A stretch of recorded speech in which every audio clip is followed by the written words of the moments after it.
You're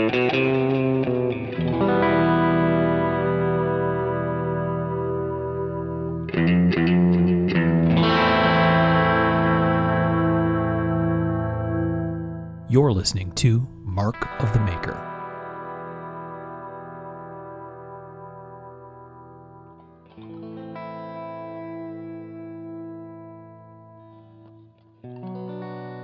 Hey everybody, I'm Mark Steiner and you're listening to Mark of the Maker.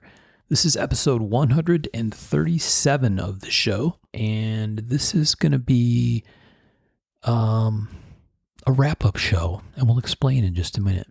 We have a couple of my buddies with me. We have Mr. Sean Kendrick. Hey. And we have Mr. Tom Crine.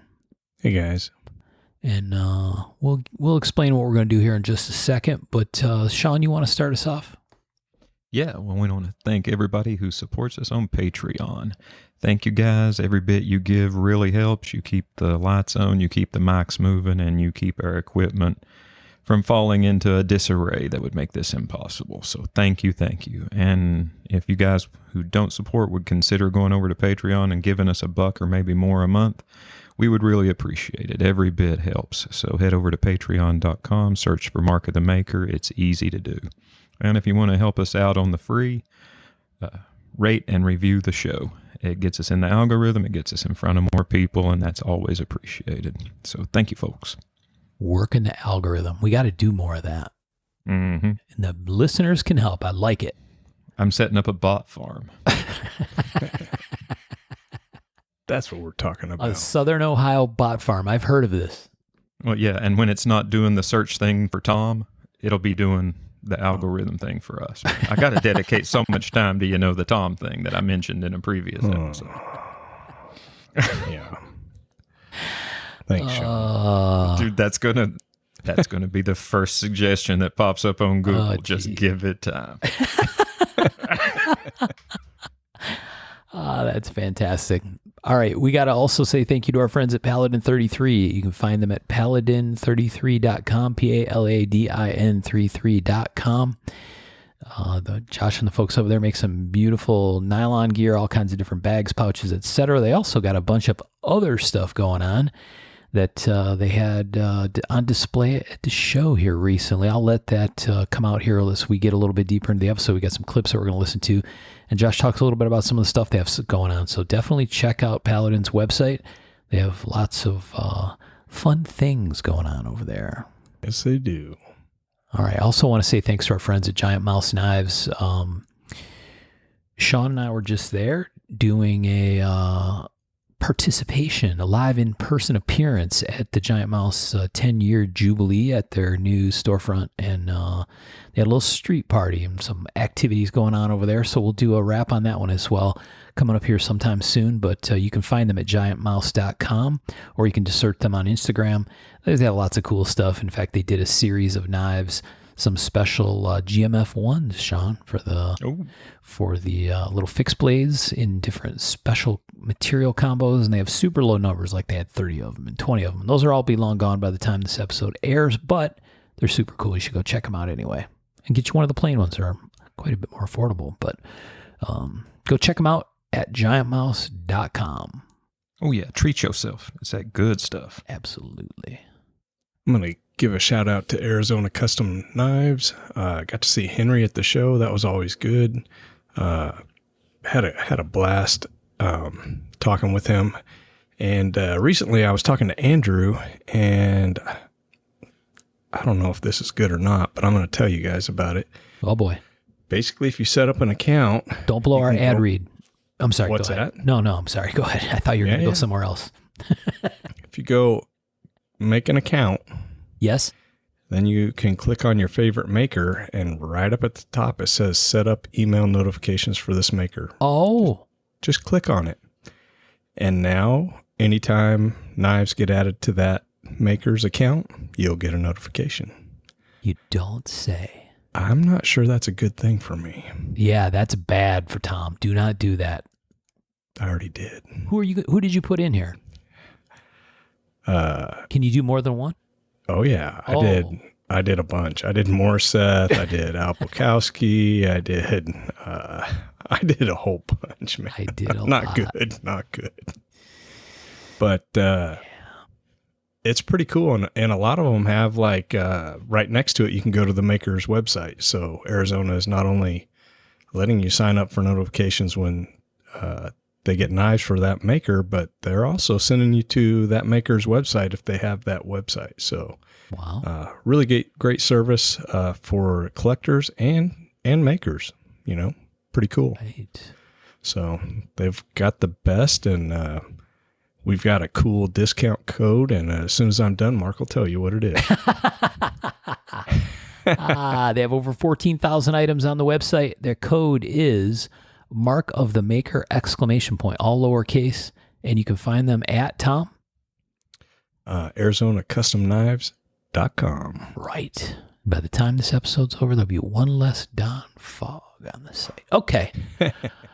Let's, Tommy alerted me to something really cool over there and quite affordable. So here we go. Tom, you want to explain to the kids at home what we're doing here today? Yeah. So Mark and I both went out to the Pacific Northwest Custom Invitational. I don't know what the name is. You got Anyways, it. the show. Billy and Nick Rolfe show, and we had a great time, and we were able to record a few clips, and we just wanted to do a quick wrap up. Sean's going to sit in with us, and Michael is unavailable tonight, so Right. we're going to record without him. What do we want to play this first clip that we got from the very, very first guy in line, or do we want to talk a little bit about the show? What would you like to do, Tom? I mean, I feel like we kind of should, right? I Yeah. mean, that's a great way to kick it off. Let's do that. And it begins with the sounds of Seaside. Hey everybody, it's Mark from Mark of the Maker, and I'm here at the Seaside Convention Center recording remotely. Amy and I were out to go walk around a little bit this morning. We had dinner with some friends later tonight, but we decided to come by because we knew that folks were camped out here out front. We talked about doing this last year and didn't, so we wanted to come by and say hello to the folks that are here. And so we have Kyle with us. Kyle is the first guy here. Kyle, what time did you get here and when? All right, so we got here at about 11 p.m. Wednesday of the show, so that was night before last. Been outside since then. Yeah. You guys take turns. Like it seems like I saw one person out here the other day when we came by, and it seems like I remember that kind of stuff from Blade Show too, where you kind of hand off, so at least somebody's here hanging out. Yeah, that's kind of what we do. So we'll have one person go post up in the car for a bit, just so someone gets some sleep. Maybe an hour or two. Nothing too crazy though. Yeah, it's pretty chill though. Not too bad weather-wise. Kyle, what's the motivation to be out here so far in advance and hanging out? It seems like there's some camaraderie around the whole thing. So specifically for this year, they're doing a award for first in line, and almost every part of the comment section said that Kevin Waltz would be first. So I had to make sure he couldn't. There you go. Yes. Yeah. You have to thwart Kevin. That's a solid honor. What are you specifically looking for at the show? That's where it's funny. I have no money for the show this year, so I'm just walking up and hanging out with maker friends and stuff. That's the best part about this show. It's so chill that it's easy to want to come and be here for it that way. That's my same situation here, and Tom Krine's going to be here this year. He didn't even bring knives with him, which is very weird for Tom. So yeah, he's just going to be hanging out and chatting with folks. So you're going to be here, I guess, until after the show on Saturday, or when do you head back? So I'm still debating if I'm gonna do the go cook out and set out for a while. Might just drive straight home and pass out. Right. What part of the country are you from, Kyle? I'm here from Oregon City. Ah, okay. So you're semi-local, kind of. Awesome. Well, thanks for taking the time to chat with us. We appreciate it. For sure. Have a great show, man. There's Kyle. Kyle won the, what did they call it? It wasn't First Guy Award. It was something like that, though. I feel like hate keeps him awake at night, keeps him warm at night, right? Yeah. Why are you here? Spite and hate. Yeah, well, whatever Love keeps you moving, I guess. No, that's awesome. But I loved that he camped out and he did not bring money for the show. I know, right? That's what I'm saying. That's the best. I think that might be the finest testament I've heard to the PNWCI show. Well, like as soon as I got into town, I walked up there and was talking to people, and it was, I'm probably never going to do that, but it looked like they were having a lot of fun. And then I think they actually had like a fish fry up there too, right? Yeah. So that was kind of cool. I mean, props to the people online. They had a fun time. Yeah, cooking salmon out on a little camp stove and on the sidewalk in front of the convention center. That they caught that day. Yeah. I think. So yeah, it's pretty cool. Nice. Props to you guys. Yeah, I won't be there with you, but I admire you. Yeah. Yeah, no doubt. I hurt too bad when I get out of bed now. It's like. That's fair. You wouldn't want people around to hear what that sounds like. Tom groaning. Yeah, crunchy noises and groaning. Not good. So that was before the show. The show is basically in the afternoon on one day, so it's a nice quick show. What do we want to talk about this show, Tom? This was your first time there, so you don't really have a lot to compare it to as far as past shows. Sean, I would say maybe slightly more makers there, probably in part because last year they had all that crazy Delta computer problems, right? And a bunch of people got canceled. So I know at least a few makers weren't able to make it there last year. But that second section, Sean, that kind of points out toward the river? Yeah. That was actually more than half full with makers. Dang. So yeah, it looks like they had more folks there. And I think it was well attended. I don't know that we got a final official answer from Nick and Billy if there was more people, but I think they told us in advance there was already planned to be more people there. So yeah. So I mean, I'm just going to give a real quick summary of my trip out there, right? Yeah. So, I haven't been to Oregon in quite a while. So, and I'd reached out to Luke and to Billy and asked about a build class, and Billy was gracious enough and Luke was available. So I flew in, rented a car, and took a rifle build class. I stayed with Luke right there near Billy's house, and had a great time. Built guns for basically one day, shot guns the next day. Then I've got family in Oregon, so I got to see them on Friday, and then I drove out. And I hear good things and bad things about the drive. I enjoyed the drive out there. It's beautiful. It took a little while, and you got to rent a car, but that venue, it's something special if you've never been there. I mean, this was my first time, and it was pretty awesome. The drive-in was beautiful, and once you get there, man, it's like small town feel. I parked my car basically and walked everywhere after getting there. I had a great time. Had a fantastic time. Yeah, I agree. The drive over is really nice. There's a couple routes you can take, and they're both pretty. Yeah. There's one that goes up through a national forest area. Yeah, that's the one we the Tillamook National Forest. With the Lewis and Clark camp there. There's like a fort there that Lewis and Clark spent time at. There's like a whole exhibit and stuff. It's real cool to stop. It's super, super pretty. And that's one of the things that I also saw was a lot of people brought their families. Mark, your wife came out. You and Amy took like a week afterwards and did some vacation. A lot of people were doing that. And that's one of the things Billy and Nick really, really want people to do. Come out, do the show, make a little money, and hang out for a week or so. Yeah. Yeah, it's a beautiful part of the country. It's totally see that. There's lots to like. Lots to like. Nice. So for people that aren't familiar, Tom is pals with Luke Burnley. They've been friends for a long, long time. So that's when Tom says Luke, that's what he means. Sorry, yeah, Lucas Burnley. Yeah.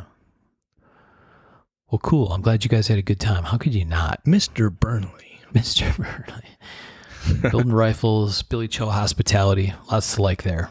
Yeah. And building AKs is a crazy thing. I highly recommend reaching out to Billy, and if you can, take a class from him. It ain't the same thing as building an AR-15. No. Yeah. No, It's some wild ass magic where you're like hammering on shit and like peening things. And you're like, how is this going to work? And then it all tightens up and it shoots awesome. And it's just like, yeah, it was so much fun. Yeah. Uh, Right. You could build an AR at your dinner table with a punch. yeah, it's like Legos. yeah. Right. Not exactly the same. Not the same. Not close. But so fun to shoot. Wow. This was actually the first time I've ever shot an AK. I've never owned one, never shot one. Wow. And Sean, I'm very envious of you because apparently you have a 9mm AK, and that was the funnest thing we shot. Dude, they are so fucking fun to shoot. Better than the MP5 by far, in my opinion. Wow. And the argument can be made. Fighting words. It was more controllable. It was, I don't know, it was fun. I like the MP5. Don't get me wrong. I'm not throwing any shade on the MP5 because I'm a fan. But that 9mm AK was pretty badass. Off in the distance, I heard someone say, H&K boys, mount up. Come on. Yeah. We've seen what the Russians have done to the Germans in the past. Not to be one to pick at an old wound. Hey. Oh, dude, not to get on a tangent here, but I saw a picture of a thing that the Germans did during World War II that they learned from the Finns. And when it was real cold, they would lay the dead bodies of the Germans out to get straight and stiff and then bury their heads in the ground with their feet in the air. Really? Yeah, as a psychological warfare thing. Wow. That would do it. Yeah. It was a black and white photo. And Gee whiz. Yeah. So they just dude was planted stiff them. as a post, man. Yikes. But anywho, I Yeah. digressed. I don't want to get us too far off topic. Well, that sums up War Atrocity Hour here on Mark of the Maker. Tune in next week. Just to fucking go around. Just imagine what we'll have now. Dude, there's some crazy shit that went down in Europe through the ages. Yeah. Let's not do that today. We could do an episode on that if we really wanted to get off into the world of the macabre. Which we have. Probably better not. Yeah, probably not. Okay, yeah, or at least warn our sponsors. Maybe they'll bow out for an episode. Okay, so yeah, it was a great show. It was well attended. There was a lot of excitement in the room. People got all excited when they were coming in, when they opened the doors. It was very nice. I thought it was a good experience. It always As a maker, is true too. I didn't take anything, but one of the things that I noticed that's so wild, first come, first serve. You get there, you find the table you like, that's where you're setting up. Yeah, right. There's no assigned maker tables. You get here late, you're over in the corner, buddy. Right? I love that. I mean, it's like, it's just funny. It's pretty low key, and yeah. Yeah. This is my spot. I know there were some comments, or there have been over the years from participants at the show, like, "Oh, what do you mean? There's no map. I can't figure out where I got to go." But There ain't that many people. It's kind of cool, and it's not a very big room, so Yeah. it's pretty Walk darn around. small. Yeah. It's not even as big as the small room at Blade. Right. If you can't find who you're looking for there, you got bigger problems. Yep. Yeah, that's true. All right, let's go through some more clips, and then we can talk more in between. Oh yeah. This, so Tom and I kind of took turns with the mic, walking around, talking to folks and recording some stuff. So we both had a little chitty chat with some people. And this one, I think the first person at the show that I actually spoke with was Mr. Jeremy Horton. All right, we're here with Mr. Jeremy Horton, and he's got some cool stuff on his table. He's got stuff and things, and then some knives, and let's talk to Jeremy. So, Jeremy, why don't you tell the kids at home what you brought with you?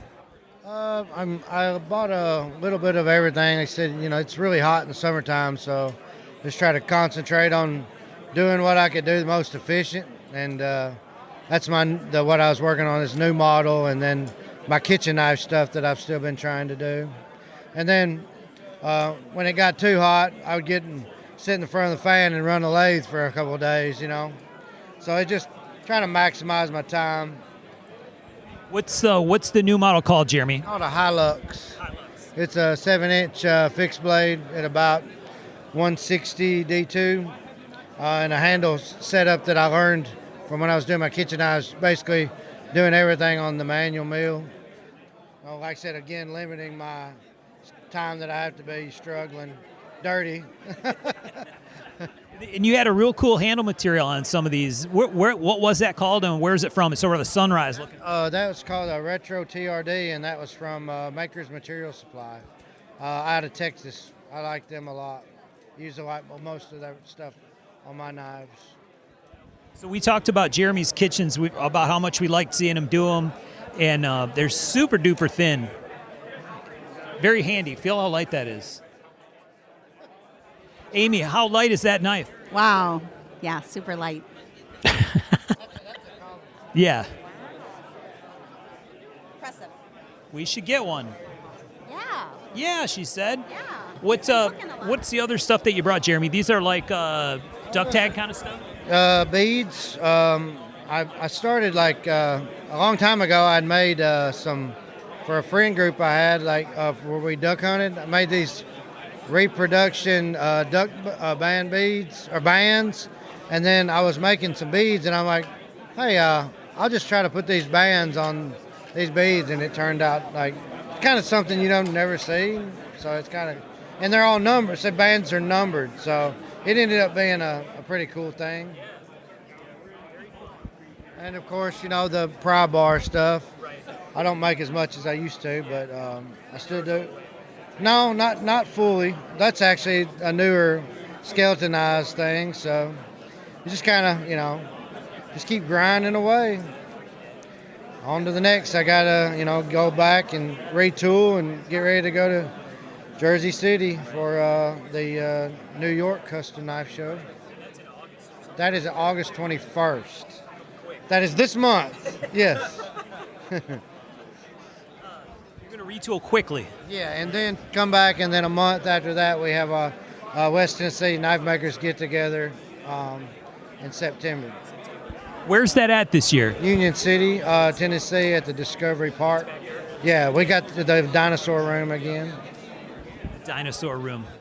Anybody wants to look on for Jason Stout, me on Instagram. Anybody who wants to come is welcome.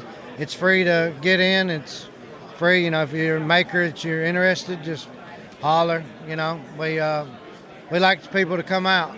You know, It's right in the name. It's a free show. Free show. It's actually a get together, but I think it's turned into a free show. We've proceeded up the ladder from get together to free show. We know the show versus get together thing always brings some debate and drama. I get started, you know, during the pandemic, basically, when there was still nothing right before then, and before I brought everybody to my shop, and like we set up tables and we just all hung out, you know, at a time where been a while since we had hung out. So That was a good time. Yeah, we enjoyed that. All right, thanks for taking time to chat with us, man. hey man, thank you. Always a pleasure. There you go. Jeremy looked good. He's making good stuff. The kitchens are real cool. That little Hilux that he got, that came up with, is a really sweet looking little fixed blade. Oh, man, Yeah, I Jeremy's agree. creativity always impresses. Yeah. What would you call that little Hilux? Almost like a little fighter, sort of? Kind Yeah, of dude. like a Fighter boot, utility carrying Yeah, size. there you go. almost boot knife size. Yeah.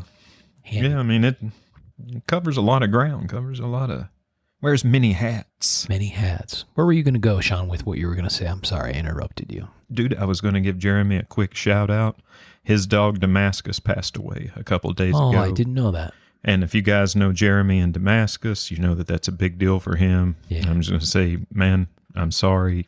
My biggest condolences. Damascus was the definition of a good boy, and I'm glad I got to know him. I wish my dog could have got to know him. And you take care, bud. Everything will be okay. Yeah, very sorry to hear that, man. Yeah, that's rough. Yep. Yeah, dude, he was a community dog. So many of us knew that dog, and he Yeah. got along with everybody. Yep. Yep. Crazy how much they come to mean to us, you know? It really is. It really is. All right. I don't know if that was Amy's debut on Mark of the Maker, but she was trying. She was trying. Bravo, she did fantastic. I expect her to just pick one up and say, okay, we'll take this one. She didn't do it. Well, I got to admit, it's kind of, it's different sticking a mic in somebody's face Oh, yeah. than talking on the mic. But I was a little nervous at first. Yeah. You'll hear it in this next clip. Tom was a little, it took him a minute to get settled in. When he got there, he was good to go. But yeah, it's different walking around with the mic. You can hear in the recording, right? It gets quiet and then loud. And it's hard to have good mic discipline when you're wandering around with this thing. Like you said, shove it in people's face. You can never tell, is it loud enough or not loud enough or whatever. So, hey, you get what you get, but it's a real feel from the show, which we really like. All right. So this next one is Tom, who is talking to Richard Rogers. And Richard brought some real cool stuff to the show. What did he have, Tom? 5 or 6 pieces, maybe? 4 or 5, something like that. Nice stuff. It's always good to see Richard and Sally. Yes. They're such good people, and Richard's such a talented maker. So always a pleasure. Yeah. All right. Let's give it a quick listen. Hello, kiddos. We're here with Richard Rogers at the Pacific Northwest Invitational Show, and just thought we'd touch base and see how it's going. Richard, tell us a little bit about what you've got going on here. Just brought a few knives. It's really a lot of energy in this show. There's a lot of knives that seem to be selling quickly for most people. We're having a lottery at 2, so we're just waiting for the hectic part there, and then we'll be done. Just looking at the table, it looks like you've got some new knife cases. What do we got here? Yeah, those are some knife cases that Sally makes. She takes the used ranch jeans and recycles them and makes the pouches. They really come out nice. They look awesome. I love the pearl buttons on them, the snaps. Real Western kind of thing. So are you guys staying after? That's one of the big things, talking to Billy, that he wanted for this show is for, makers to be able to come out and have a little vacation time.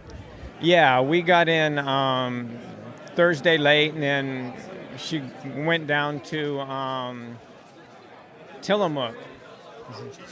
Yeah, well, ice cream country for Sally. I mean, this you got to focus on the important stuff, right? So we did there, and then drove up the coast and messed around a little bit, and then show today, and then tomorrow we'll be probably going down to the beach and doing some exploring, and then leave out Monday. That's awesome. Well, good luck at the show, and thanks for talking to us. Thanks. Great to see you again. Such nice people. Oh, yeah. Super down-to-earth folks. Yeah. Those pouches were really cool, too. First time I'd seen those. So. Me too. They looked great. Nice work, Sally. And very on brand. Oh, yeah. Yeah, very cool. They were set up kind of off in that smaller section of the room. I think they were back there last year too, Sean, because I remember talking to them over there. But yeah, it was good. There was good traffic over there too. I was pleasantly surprised to see people strolling through there.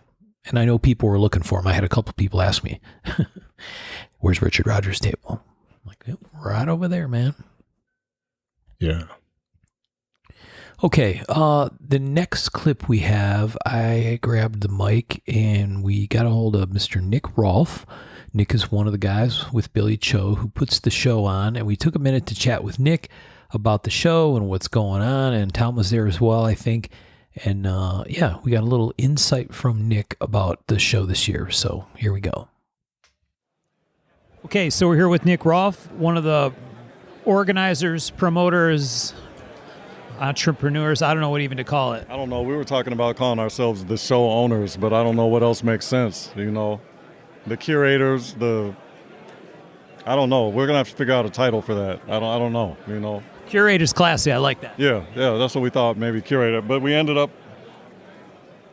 we ended up with PNWCI owner on our badges. So who knows? We'll figure it out. We'll figure it out. It's our baby. It's our baby. That's right. Yep. So it's clearly like a little bigger this year. The makers go deeper in this side of the room than last year for sure. So it continues a little bit of head of steam.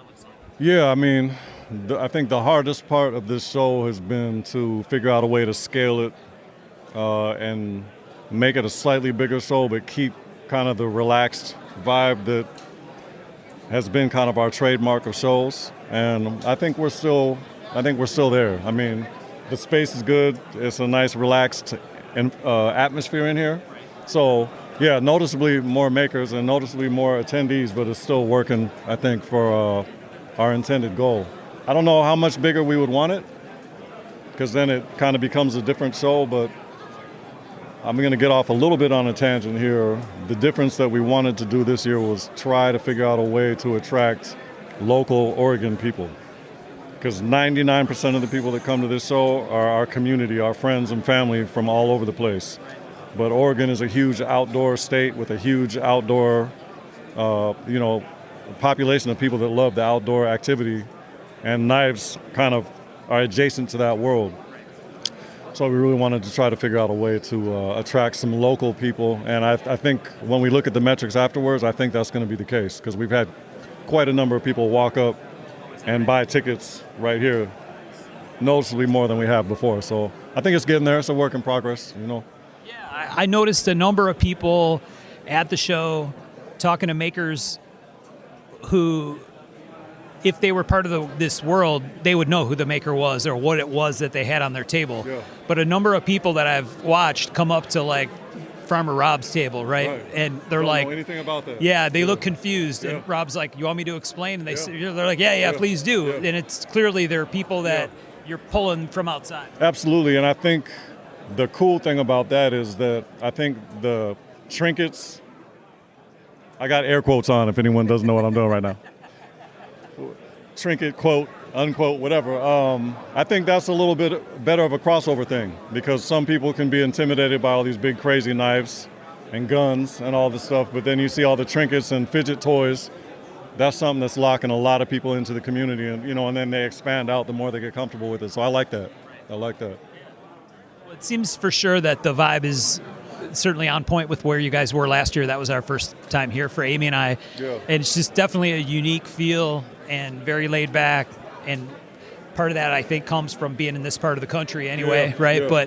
But it's just a very nice vibe walking around talking to people. I haven't bumped into anybody yet who was stressed out or freaked out, or like a lot of times you see at shows with collectors especially, or even makers stressing out about what's going on at the show. Yeah. And everybody seems to be on a very even keel, and that's very on point with what you guys have been trying to do. Yeah, and I think part of that is, first of all, we're inviting the people that are coming. So the vast majority of people here are people that we know and have experience with, that we all know. Right. And also, Billy and I are doing our best, even as the show gets bigger, to be very hands-on and be very in everybody's face, and we're calm and cool and collected. So we're just trying to keep it like that. And I love it, man. I mean, this I didn't think that we were going to be able to pull this off when we tried this 4 years ago. I didn't think we were going to be able to pull it off. And each year it's grown just a little bit. And thankfully for the community supporting us, man, it's turning into going from a passion project to like, man, maybe we could make this work. Who knows? But it's been a good time. Yeah, and I think it's very cool that you're very welcoming of street people like this gentleman here with the red beard, who they just need a place to get out of the environment for a little while, right? That's Luke Swinson. Oh, sorry, Luke. Sorry. Yeah, my bad. Sorry. Okay. Bad example. Yeah. All right. Where did Timu Nick Rossi go? Let's bring him over. There is a Nick Rossi doppelganger in the house. Like identical. Same shirt, same pants, same hair, same beard. I tried to take a picture. I tried to take a picture, and he said, I don't like my picture being taken. And I was like, okay. I'm not going to tell him about the pictures I took before I asked him. Exactly. But yeah. Keep those between us.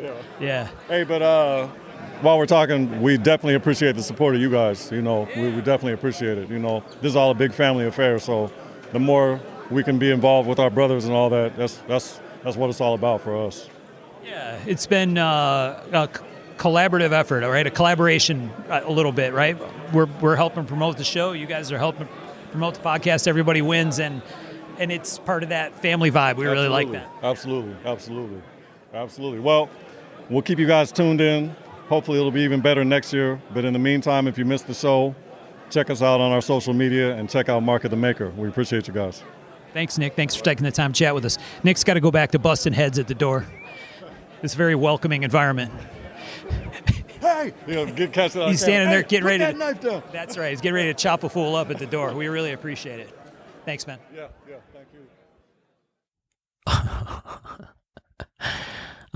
It was very nice. Good chat with Nick. There was a dude there that was, Nick Rossi doppelganger. No kidding.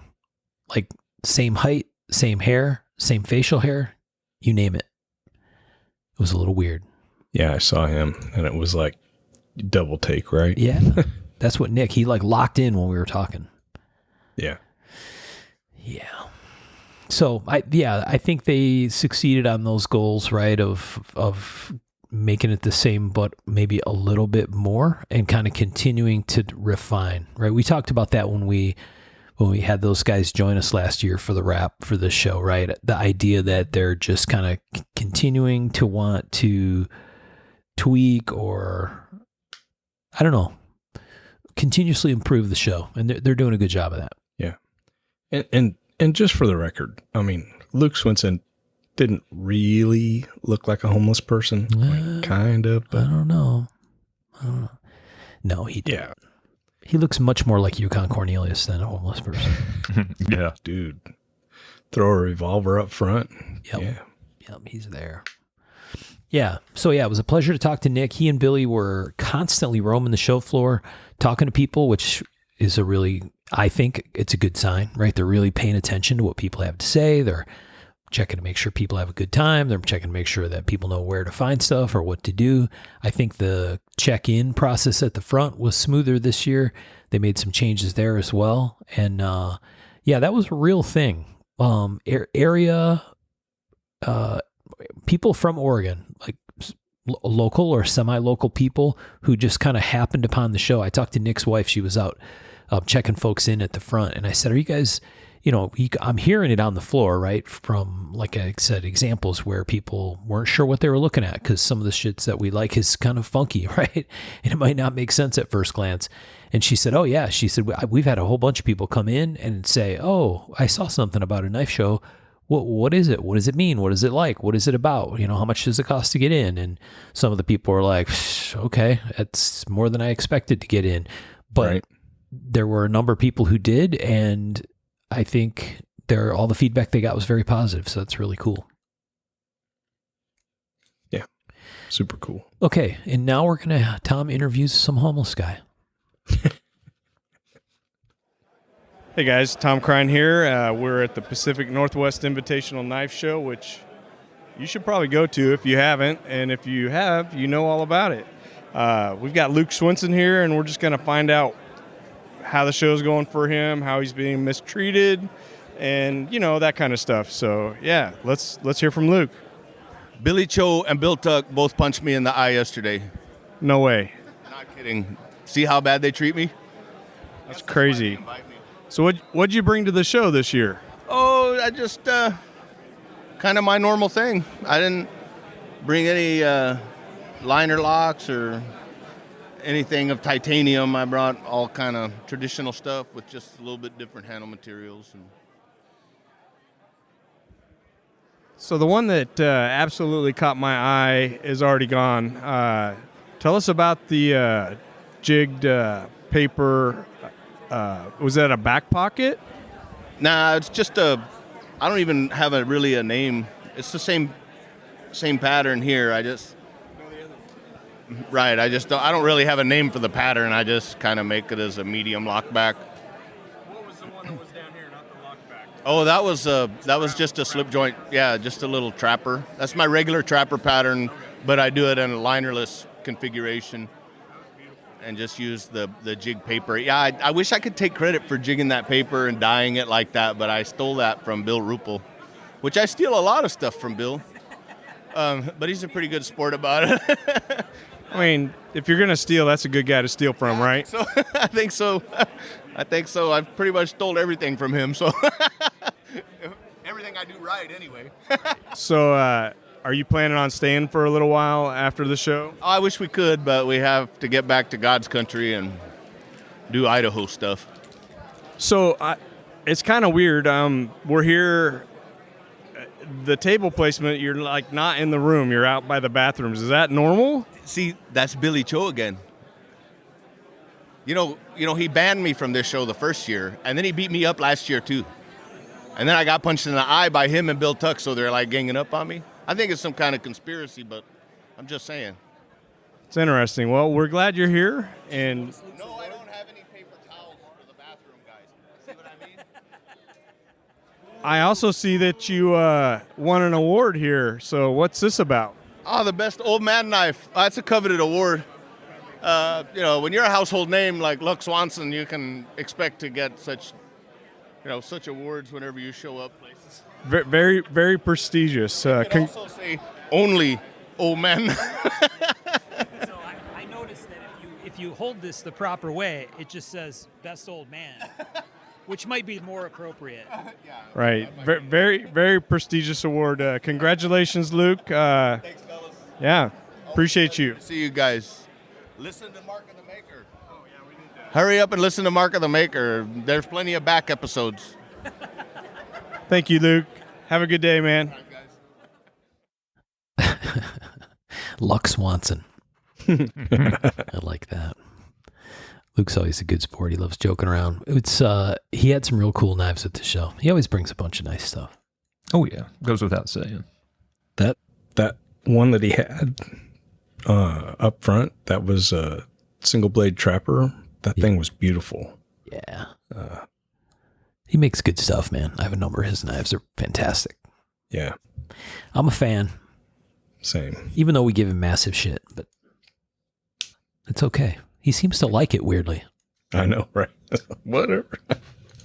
So, if you know or have met Luck Swanson, you'll know that he tends not to stray too terribly far from the table of Miss Grace Horn when she's at a show, because he's a fan.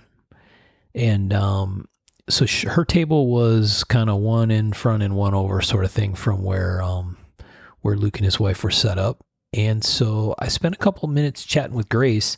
I apologize in advance because it's a little bit hard to hear some pieces of this, but there was another maker there who she's doing a collab with, and they were talking about it a little bit, and they showed me some real cool 3D printed prototype stuff that they came up with. And here's the clip.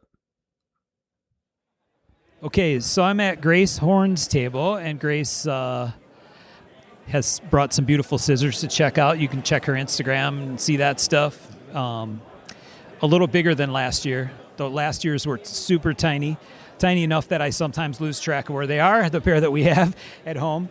Grace is also a Blade Show award winner, like many others. Hers is came the furthest for this craft knife show, so the boys have a sense of humor, which I can appreciate. And with her is David Cramp, who we've talked about on the show before, and they're working on a collaboration project together. So, Grace, you want to tell us a little bit about what that project is? So I picked up this little knife at Atlanta, and I said that if I was ever going to do a slip joint again, it would be this one. But I was wondering why, and I showed it to David, and he agreed that it was a perfect collaboration, that it was going to be that I would do the scissor part and he'd do the knife part. And that's where it started. Yeah, actually, it started in the coffee line. So actually at Blade Show, I was in the coffee line with my buddy, and walks up, is Grace Horn. He's like, oh, that's Grace Horn. And she's right behind me. So anyways, I started talking and chatted, and she decided to come by my table, and I showed her my fishing knife, and she pulled out this scissor knife. And I was like, that's cool. And that's kind of where it all started, was from the coffee line. What do you want to take a shot at describing the scissor knife for people that might not have seen it? Yeah, so it's a really unusual shape in that the scissors come out of the top rather than out of the side. It's a bit difficult to describe. I think David described it best as looking somewhat like a squid. And it'll be a beautiful knife. So we've got 2 blades, 2 pen blades, and a old ink eraser, which kind of comes out the side so that you'd use it to scrape the ink off vellum or a kind of a heavy paper. And then the scissors come out the top. The original has horn scales, and it's all tapered down, and it's really subtle. It's probably French, and it's probably from around 1780 to 1800s, something like that. And neither of us have done a collaboration before, so this is new to both of us. And this is analog meeting digital, because I don't do anything digitally, and we're working with drawings and so. Yeah, so I mean, I was purely analog as well, and then I just happened to catch the flu one week, and I was like, I'm going to learn how to do fusion. And the reason why I came around to using fusion is because other makers had successes with it, and I saw the utility of using it and having multiple failures with trying to do a flush joint. I was like, I'm not going to do a flush joint until I learn fusion. So once I just learned how to use fusion and designed a flush joint, I was like, this is the way.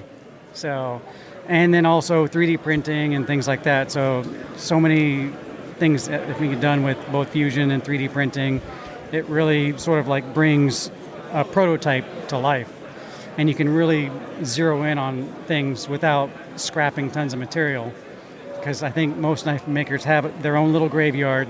And so if I can reduce my graveyard, then that saves me a lot of time, because I do it part-time, and time is precious, and if I don't have to be throwing away stuff, then it helps a lot. So yeah.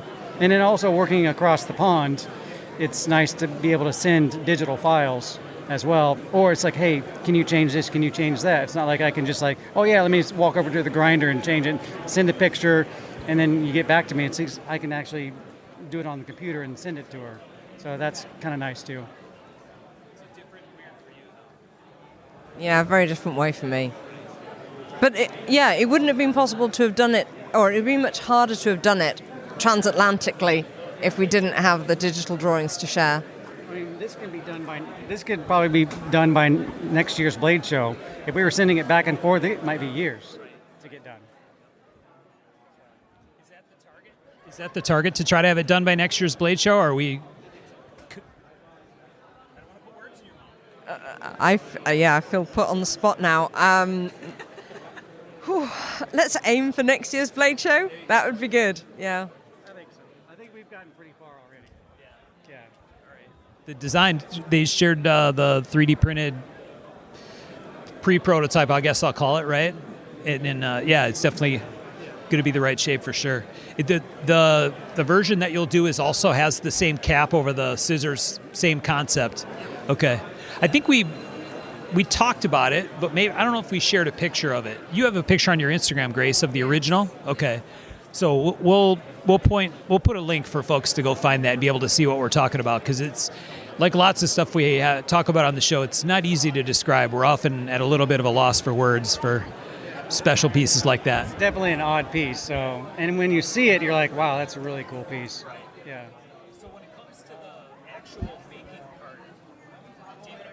Are you going to build the knife and then ship it partially done to Grace to finish, or how's that going to work? I gave her the parts to make the scissors. And then so she'll send me the scissors completed, basically finished out, and I should be able to just plug them into the frame. Should be able to. No pressure, Grace. No pressure at all. Oh, fantastic. Well, this is going to be a really cool project. I look forward to seeing it. I'm sure you'll be good about sharing pictures along the way, hopefully. Yeah, see how it comes together. All right, thanks for taking the time to chat with us. Thank you very much. Good seeing you. Thank you.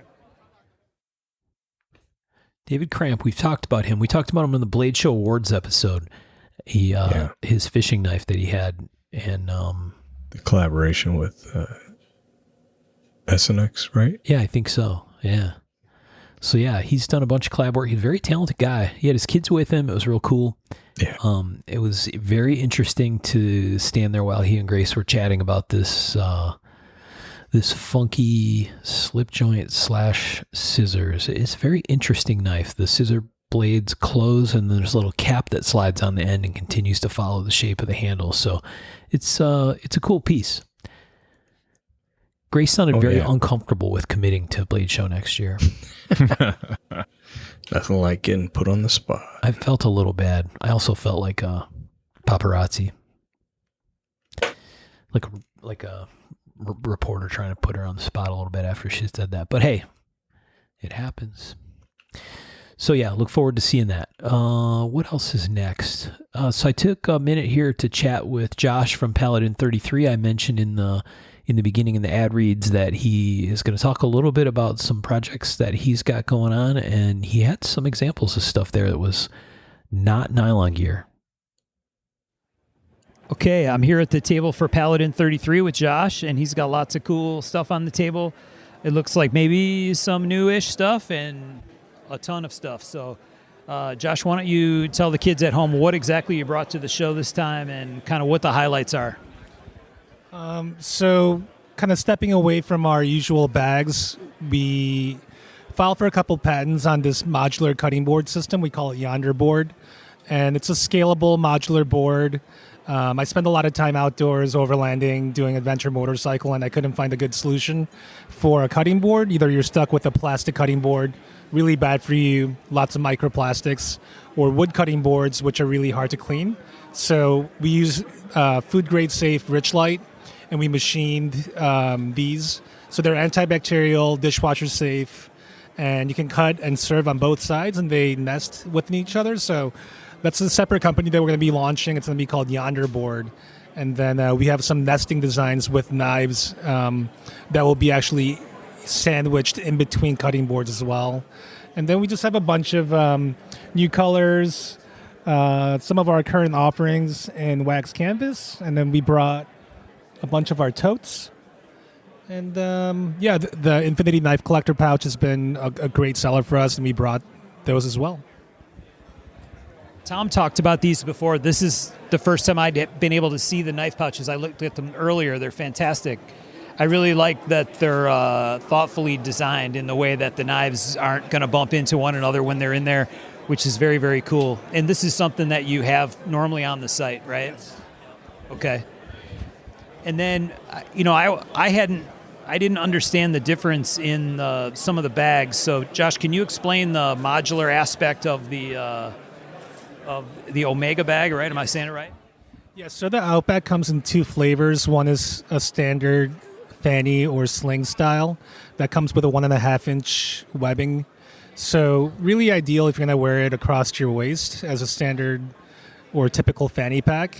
The Omega comes from a requirement for your equipment to sit upright, because if you're wearing your fanny pack sling style, it's at an angle. You can't really get to your stuff easily. So the Omega comes with 8 mounting points that's on the back, and it comes with 2 removable buckles that are quick release. So you can actually wear it as a regular sling, as a fanny pack. And the cool thing about it is that it sits upright, even when you're wearing it with a single strap. And it comes with 2 straps, so you can wear it as a chest rig with an X harness. We can actually mount it on motorcycle gas tanks, vehicle seats. So a fully modular system where really the applications are endless. Yeah, it's a very cool setup. It's got attachment points, like Josh said, all the way around on the back. So very slick. Awesome. Well, thanks for talking with us, and thanks for supporting the show. Oh, it's my pleasure. And you guys are sponsoring a thing tonight as well, right? Yep, so we got 2 kegs. We got about 200 hot dogs, 200 hamburgers, and then about 70 pounds of pork belly that we've been cutting up and marinating this morning. So, yeah, it's going to be the most people that I've ever cooked for, so it's going to be interesting. I saw the video from earlier, the Costco haul video, and I just kept seeing slabs of pork belly hitting the belt. I'm like, holy cow, he's feeding the whole crew. So, yeah, it'll be a great event. Thank you for sponsoring it. We appreciate it. So that's the evening thing out on the beach. And I think last year, Sean, didn't one of the knife companies buy pizza, or one of the gun companies or something? Yeah, there was pizza to be had. Yeah. So this year, Josh and some other folks got together. I think there were 5 people all together that kind of pitched in to help make that happen. And yeah, they did a little cookout on the beach. It was very nice. I think it was like Josh and Chris Reeves and yeah. Yeah. Tom Gething and some other folks bunch of people pitched in. Super cool. Yeah. Benchmade did a thing the night before that was kind of fun. Yeah, I meant to mention that earlier, Tom. Thanks for bringing that up. That was one of the things Billy talked about last year when we did the wrap, where it was kind of pushing on some of the knife companies that are out that direction. Hey, you should come help support what we got going on over here. This is in your own state. It's not far away. And yeah, they jumped in big time. So Benchmade put on a Friday night happy hour thing that was very, very nice at a bar there in town. Little meet and greet. Yeah, it was a good time. Okay, so next is Tom. Tom and I were at the Trigicon table. Trigicon actually had a table there, which was really cool. So did Glock. So did some other gun companies. Oregon Rifle Works are right next door. So a whole bunch of folks. Yeah. Radiant Weapons were there. It was very cool. And the Trigicon guy brought quite a spread. So Tom and I were like drooling over these little mini ACOGs. They were super, super cool. Dude, they got so much cool stuff. Yeah, they had the whole lineup there. So it was really nice. You could check all that stuff out without having to go to SHOT Show. Thank goodness. SHOT Show wears me out, man. So it was a very nice setup. And Tom talked to the gentleman from Trigicon. Hey guys, we're here at the Pacific Northwest Invitational Show, and one of the things that I love about this show is it's not just knife and knife adjacent stuff. Right now we're at the ACOG booth, or the Trigicon booth. I always associate ACOGs with Trigicon, so sorry about that. But we're at the Trigicon booth, and I've been looking at their stuff, and we just wanted to give them a shout out and give them a chance to tell us about what they brought and what their thoughts are on the show. They also, just going to give a shout out to them, they won an award, Best Call of Duty Accessory, and it's hard to argue with that. I mean, come on, right? So this is David, and he's going to tell us a little bit about what he brought and his thoughts on the show. Yeah, well, thanks for having me on. So, got a little bit of everything here. So we have, obviously people know us for our iron sights, and, Trigico and Ameriglow, we're all one big happy family. So I've got some Ameriglow night sights here, some Trigicon night sights, our reflex dots for pistols, or, even some of the long guns like we were just looking at on some of the shotguns. Obviously, ACOGs, we have seven different ACOGs here. As well as a lot of people don't even realize we have variable power optics. So we have arguably some of the best variable power optics on the market. One of the things that we're known for, Trigicon as a company, is reliability and durability. So lifetime warranties on all our products. Literally bulletproof, right? Literally, there is,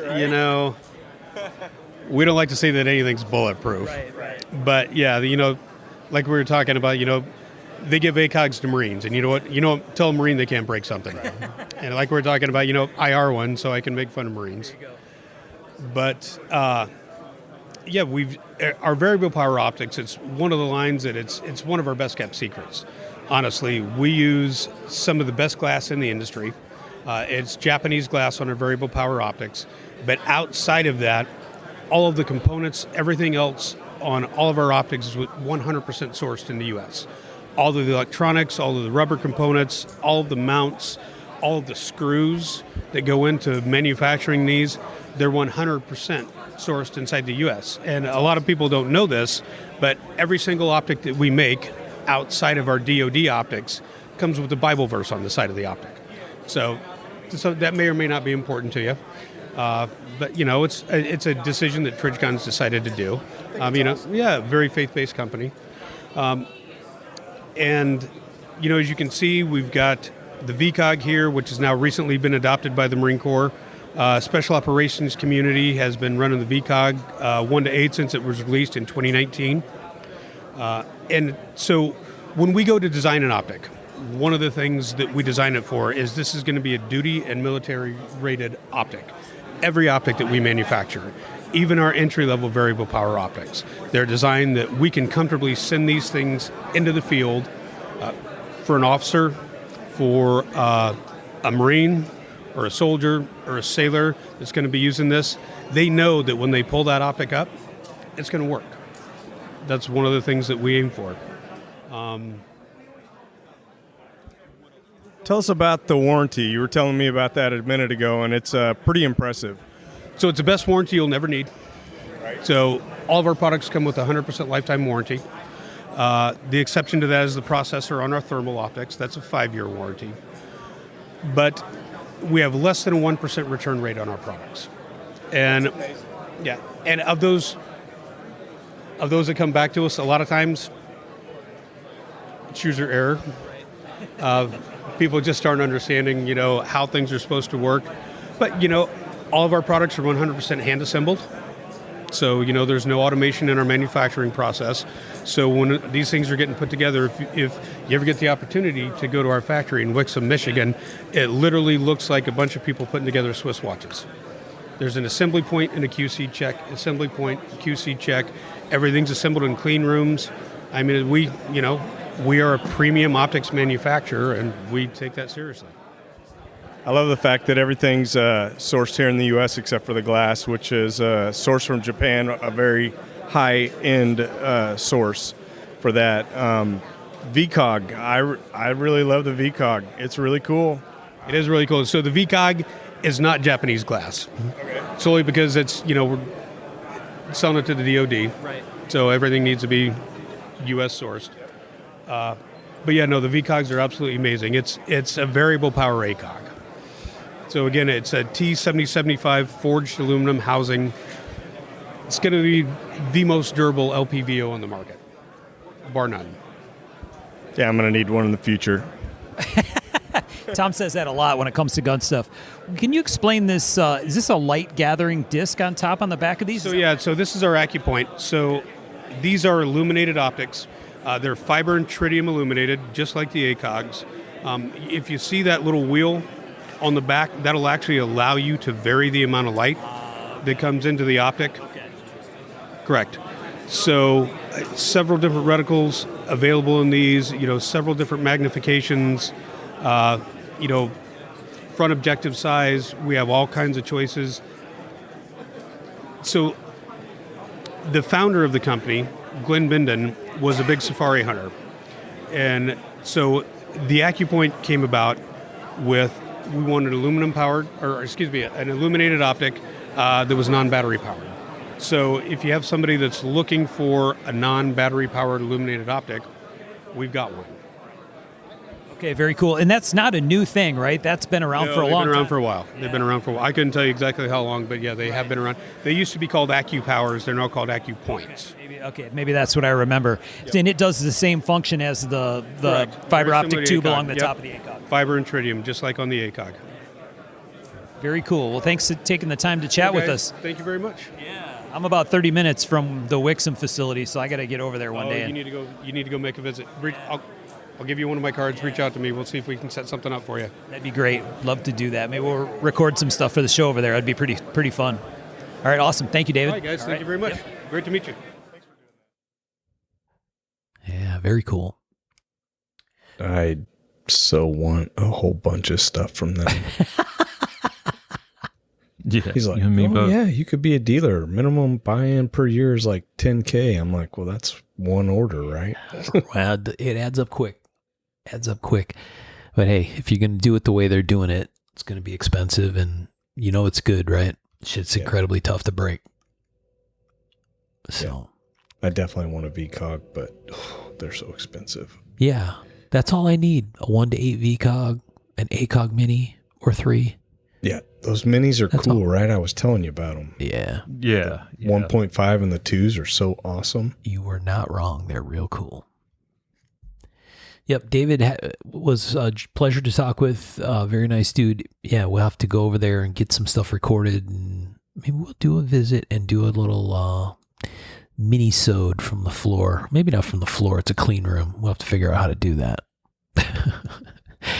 We'll see. Yeah, it sounds like a plan. Yeah. Okay, next one is Jade from Knife Joy, who's been on with us, Jade Marsh. And Jade and I chatted for a minute about the show. I did a little video thing with him for his Instagram as well, which probably will have aired by the time this comes out. But Jade and I were comparing notes about the show, and it was a very nice chat to get caught up with him. All right, I'm here with Jade Marsh from Knife Joy, and we're talking about the show and how it's gone this weekend, and what's different this year or not. Maybe not so much different this year, but we were kind of comparing notes about how it's gone here. And when do you want to share your thoughts, Jade, on where you think this thing has kind of become? I think Nick and Billy have done a good job of finding the balance of growth and growing. They added table space this year, right? That little wing over there on the side. And they did some marketing, some targeted marketing locally and regionally. And the people through the door, I think, matched the amount of people that were here behind the table. And that's always, in my experience, that's always a tough balance, right? How many people do you want to have behind a table?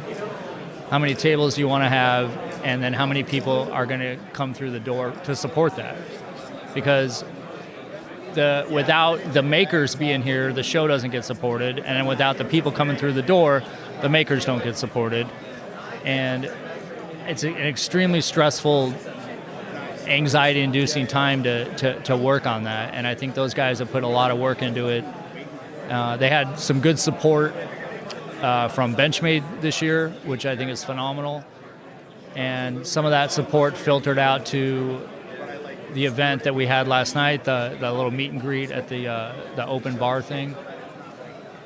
It's also pushed out into the food and dinner they're going to have at the bonfire tonight, and it's impressive to me that larger company, bigger part of the industry is supporting a what would be considered a smaller, more niche. Anything that's a 4 to 6 hour show, 1 day show would be considered smaller and more eccentric maybe.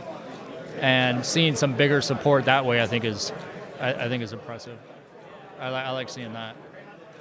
Yeah, I think like you mentioned, the marketing stuff they did this year, they've taken this thing very seriously. I think it kind of started out as an experiment, and they realized, hey, this might work actually, right?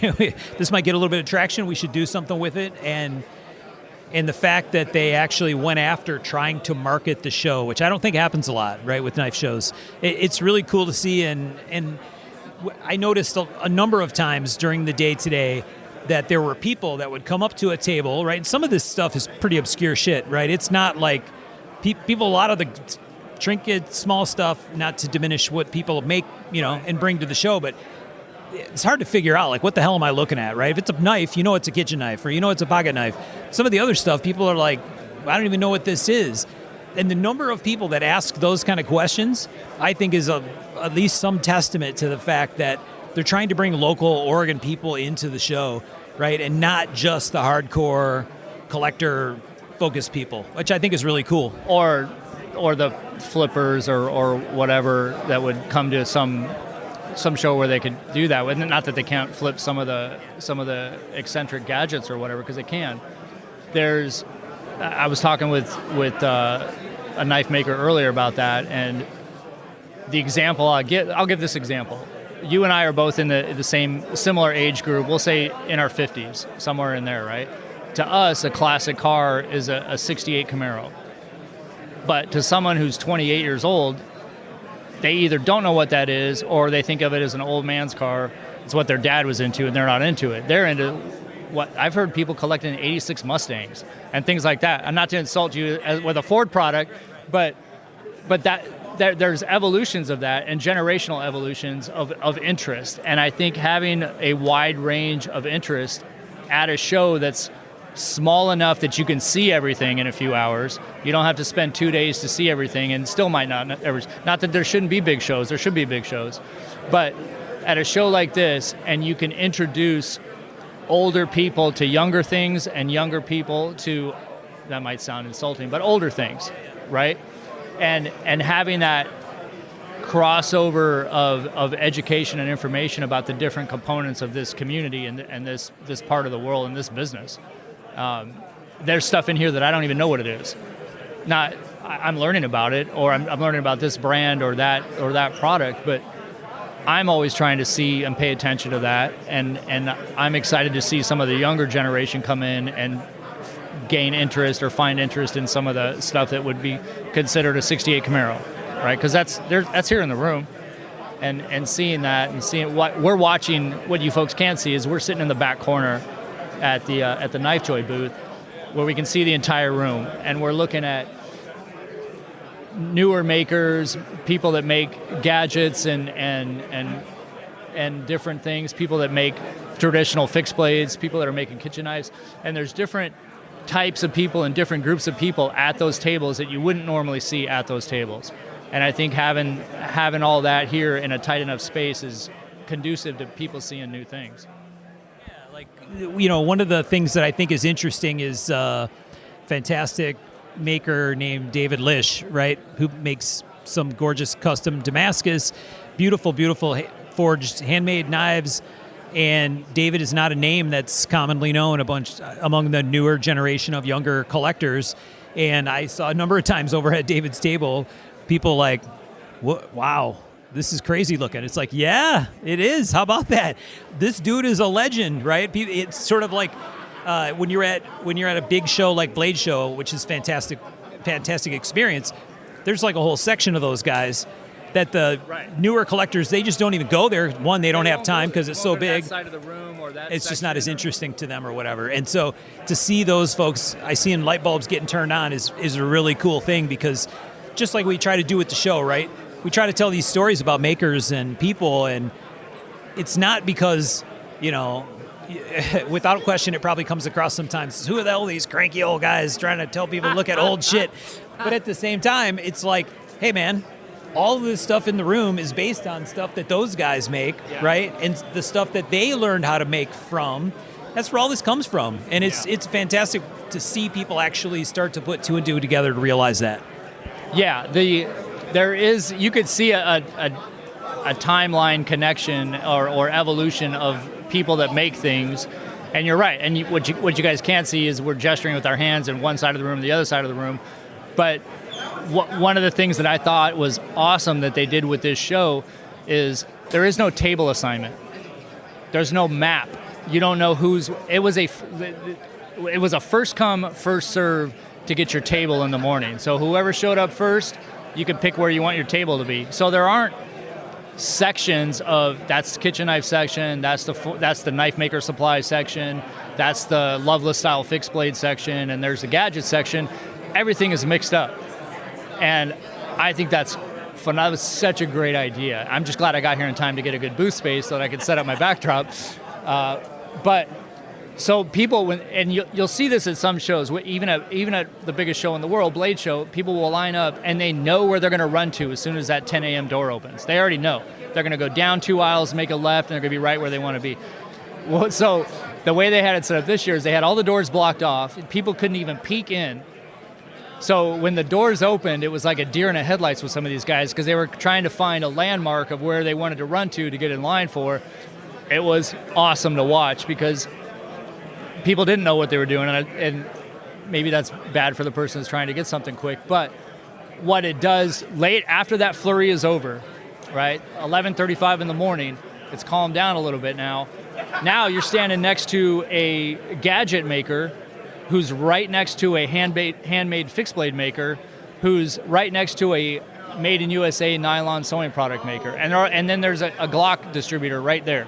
So all of those things, which in a traditional format show would be separated by rows and booths and all that, it's not here. And I think that was I don't think that could have been done better. That was a genius move on that part. I'm sure some people would disagree with me because they couldn't get there first in line, but well, and I heard a couple comments from folks about, it's hard for me to make a plan.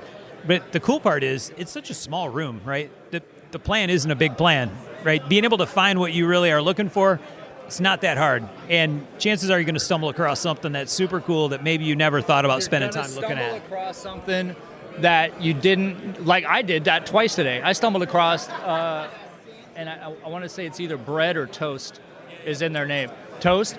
So they made a keychain that's 3D printed, the old school hotel room keychain, key fob thing, right? Kind of a rounded diamond shape, whatever. And I saw somebody carrying that. I'm like, where did you get that? And it was at the table right next to me, but I just didn't know to look there. Now I look there. And you stumble across a lot of that stuff without having to walk 11,000 steps to get there, which is phenomenal. I think that format, this format for that type of show is amazing. I dig it. No, me too. So Jade got hung up with travel stuff last year in the great Delta snafu. Yeah, Delta computer snafu.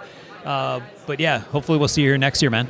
Yeah, I mean, I love coming to this show. I don't love coming necessarily back to Portland proper, but I had 7 years under my belt of living there. But I do love coming back to the event. I love coming back and supporting the makers and the show folks. And it's a beautiful town. Like if you can make it out to Seaside, I mean, the Reeves made a family trip out of it. Quite a few people made family trips out of it, which is nice to see.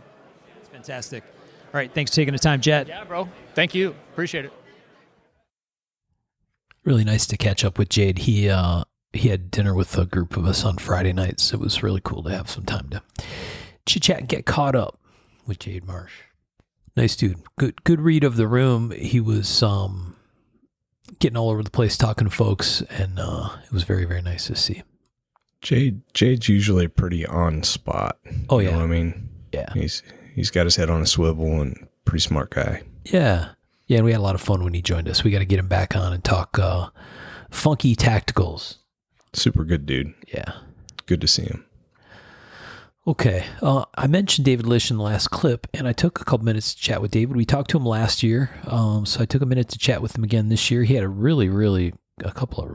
the stuff on his table was fantastic, but he had a couple of really interesting pieces, and I had him kind of try to explain. I'll have to post a picture of this knife so people understand what this looks like, but he had a really interesting piece that I asked him to kind of talk us through. So here's legendary knife maker David Lish. Okay, so I'm here with David Lish. We talked to David last year when we were here at the show, and he brought some more beautiful, beautiful knives with him with his fantastic Damascus. We've talked about David Lish's knives and his work a number of times on the show, so folks listening will be familiar with the name. David, how you're back here this year? I know it's not necessarily a forging maker show per se, but it seems like really good visibility for work like yours, and you want to talk a little bit about why you're here and how it's gone? Yeah, sure. One, it's been great to be here, and what a great group of people that they've put together. So my hat's off to the promoters of the Pacific Northwest Custom Invitational for really showing how it should be done. That's what I saw. I thought they promoted it so well. And a line all the way out the door around the building today, that was exciting. And I got to see some old friends, and I had a collector come through and place a nice order. So all in all, the show's been great. And I really didn't come here expecting to sell knives, and I didn't have a lot. We're just coming off Blade Show, which was great for me. But yeah, it's just great to be back here, and it's a day trip for us now. We got up early in the morning, jumped in the car. It's a 3-hour drive from my house.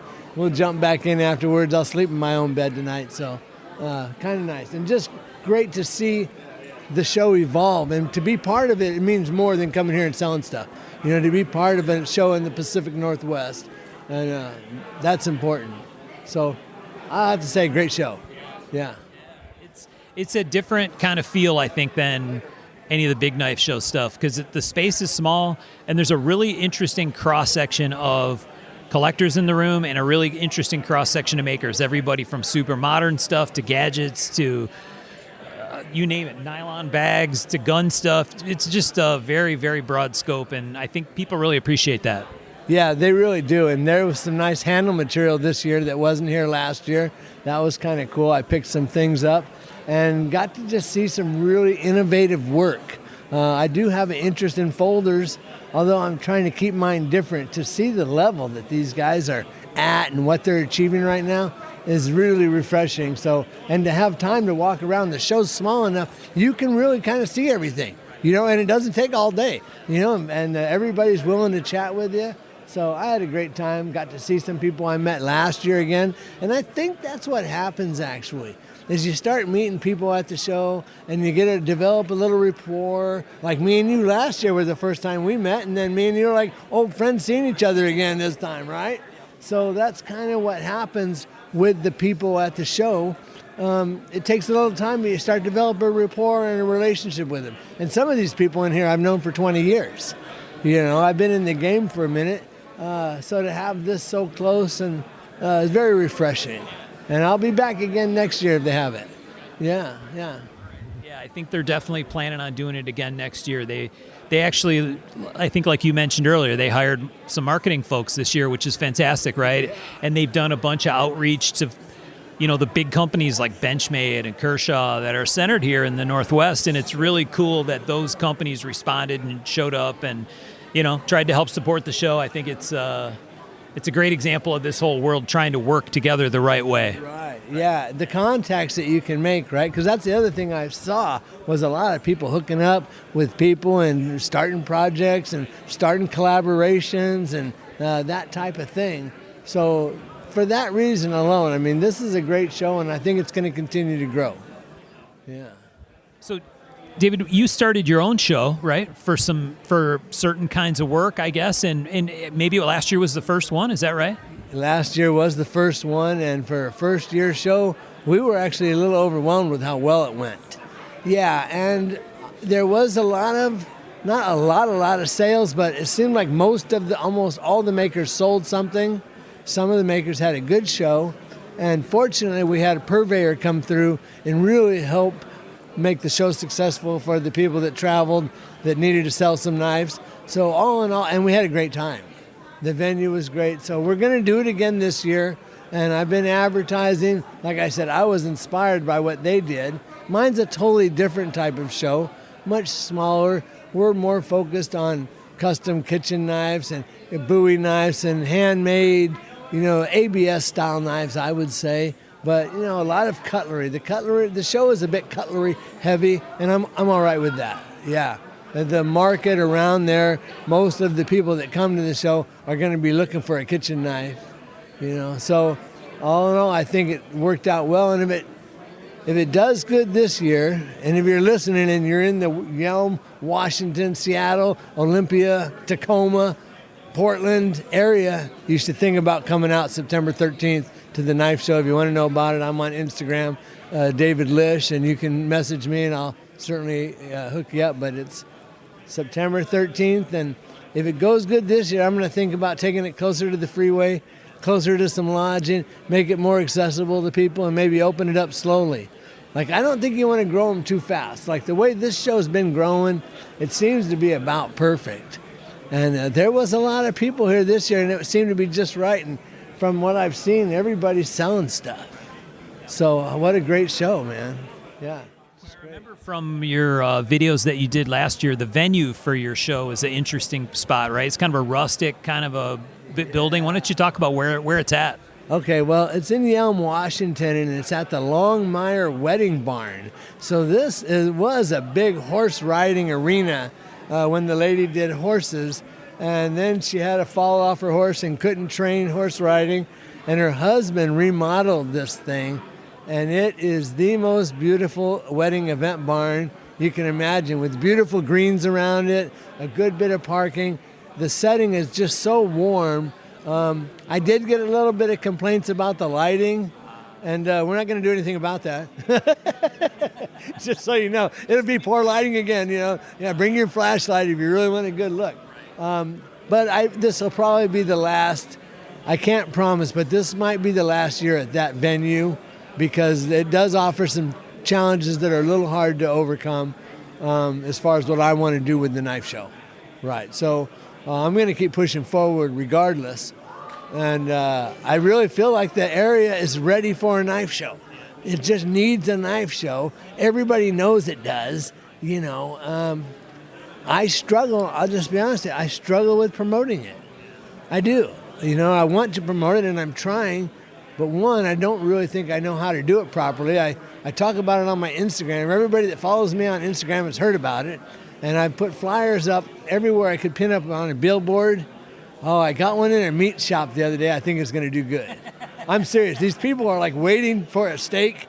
Like, they're standing there. They take their number and they have to wait. And Stewart's Meats, they're famous for their jerkies and their, oh my gosh, they got the best smoked meats and pepperonis. They got a list of them. Just beautiful. And you have to wait in line. You pick a number and stand and look around, and now I got my knife show flyer in there. So I think that could really bring a lot of locals in. And I'm hoping so. And I was pretty happy with the local turnout. So all in all, I got my fingers crossed. I'm going to keep talking about it. I'm going to keep doing it. I didn't want to, do too much coming up on this show. I have mad respect for these people and what they're doing, and I'm thrilled to be a part of it. And so right after this, I'm going to start pushing a little harder on Instagram, try to get the people coming to the show to jump in and help promote it, and we'll see what happens. So thank you for asking about it. Absolutely, and definitely check out David's Instagram if you like knives, if you like custom Damascus, if you like fishing. He's always got some fishing videos I always really enjoy. So it's David's living the good life. I like to see it. Thank you, thank you. So we talked a little bit last year. I think you were in the bubble up phase of this Mountain Man folder. Why don't you tell folks at home about why you're doing it and what it is and what the story is there? Okay, so the Mountain Man folder is kind of a passion project of mine.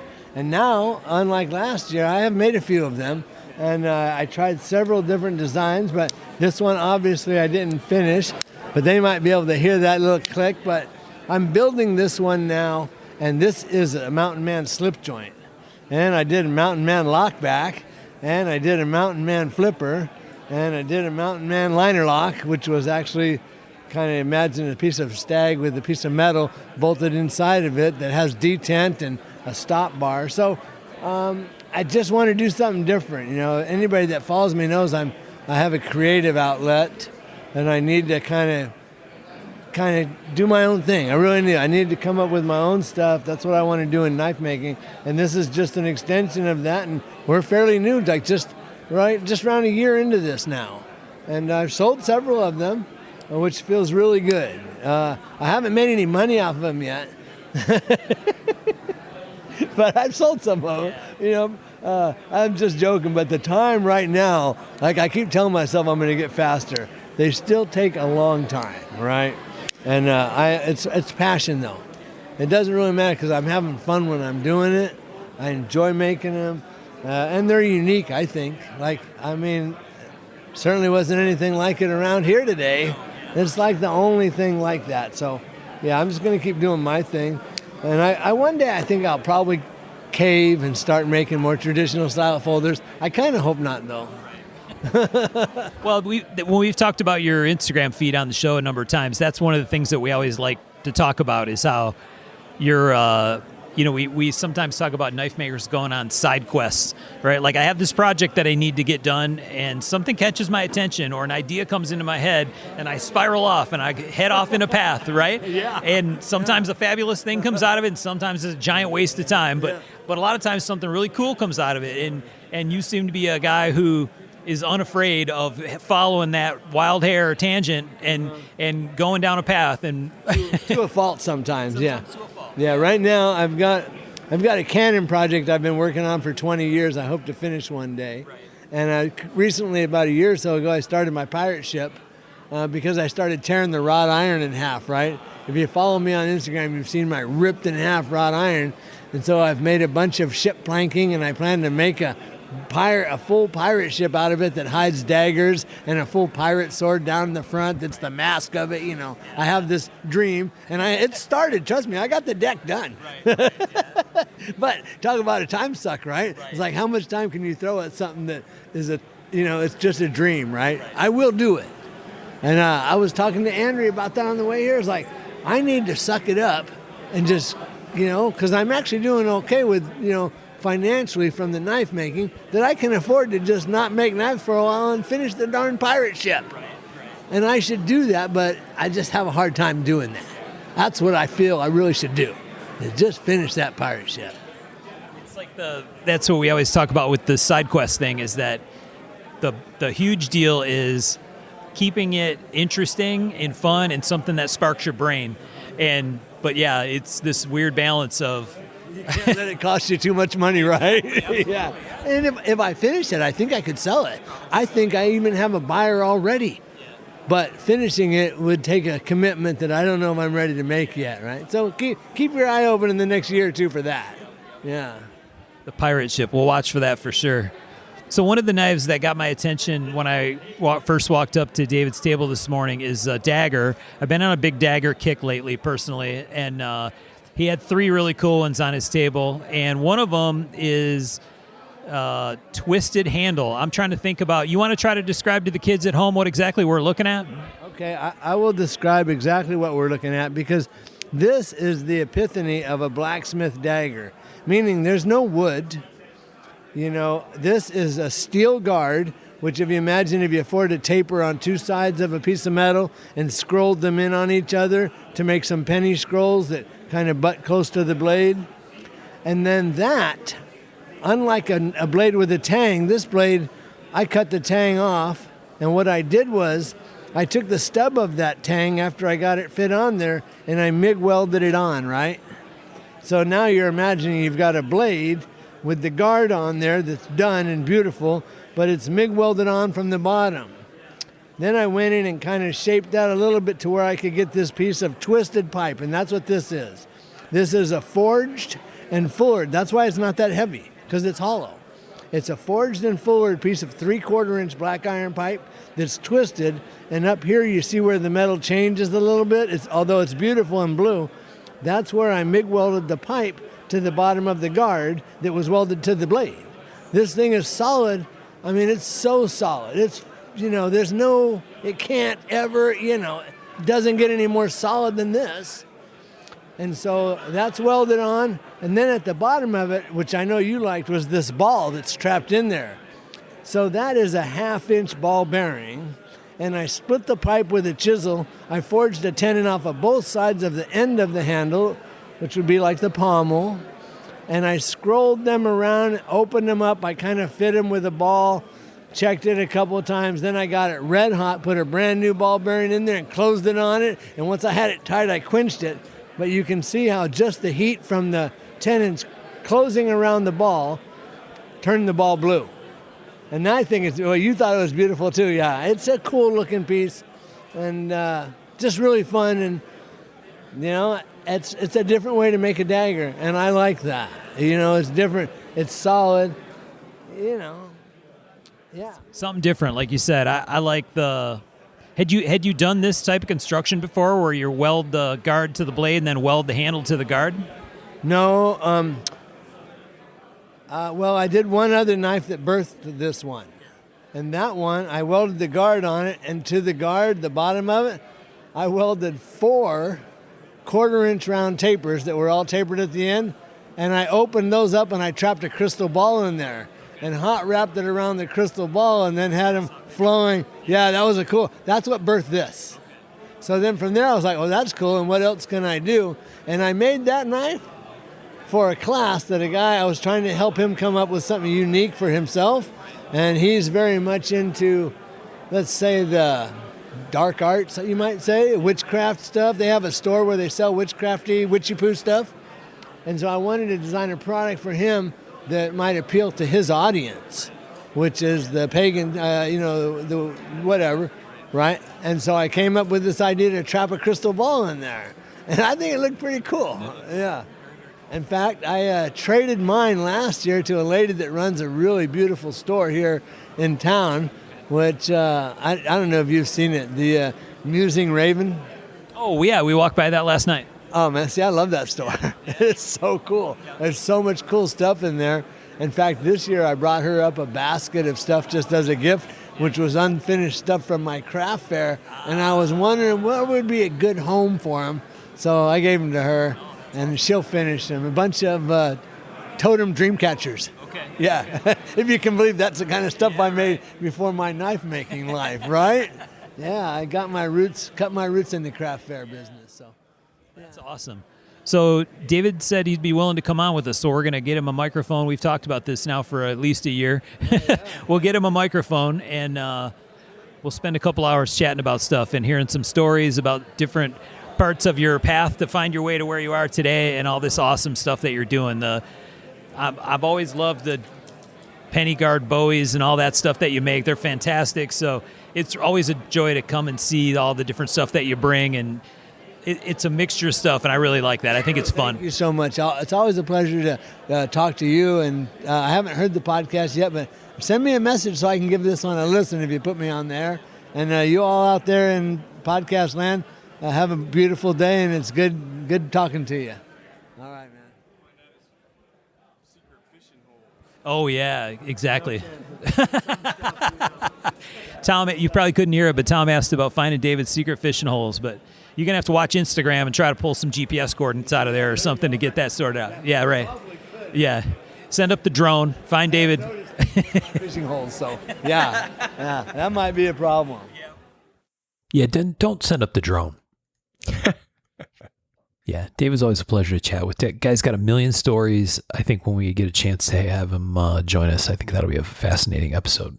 Dude, I love his attitude. Yeah. The whole, some of you complain about the lighting in the shop. Don't care. It's not going to change. Yeah, hell yeah. Bring your own light. Don't give a shit. He's like, I love it. Yeah. And a dude's building a pirate ship. Right. Yeah, we'll have to hear more about that. Fantastic stuff. Love talking to David. All right, Tom, you had a chance to talk with Thomas Gething, and we'll play that clip. It was very interesting, and he had kind of an announcement. Certainly a big announcement for him, and I think for anybody who's been through this, it's exciting time. We'll give it a listen. Hey guys, we're at Guthing Robot Company, and we've got Thomas here, and basically we want to hear his thoughts on the Pacific Northwest Custom Invitational Knife Show. Thanks Billy and Nick for making it nice and short name. But yeah, we want to hear his take on the show and see what he's got going on. He's got some cool news. I actually picked up one of his bags, really well thought out, and collaboration with one of our supporters. And yeah, let's hear what he's got to say. Awesome. Thanks so much for coming by. So first and foremost, the Pacific Northwest Custom Invitational is the best show on the planet. It's a lot of fun. Yeah. For me, and I believe for everybody else, Billy and Nick have been really good to me. This was the first show I was ever invited to, and I really felt like it took me from not maker to maker over the last 3 years. And it's helped me develop my brand. I really enjoy machining titanium and making lots of, trinkets. All of my designs, have a hexagon theme, and it seems to resonate really well with my audience. As you've probably heard, most knives are lines and circles. And so when I heard that early on, I was like, okay, I'm just going to try to bring a little bit of different design language to everything I do, but yet do some familiar stuff, right? So I do a lot of different things. Like you mentioned, the bags, which has been a fun passion project for me over the last 2 years. Developing every panel, developing the hardware, prototyping, 3D printing. I got a couple thousand hours in, and I feel like I'm at the point where I can deliver a product of quality that I can support and stand behind. And so, this marks a big transition for me professionally into a new career.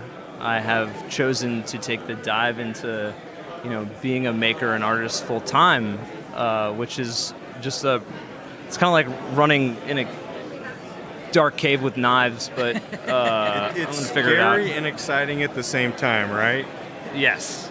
Yeah, it's like you feel great about it, and you also are absolutely terrorized. Right. If you're anything like me. 100%. I'd say I feel the best I've felt about it over the last 7 weeks.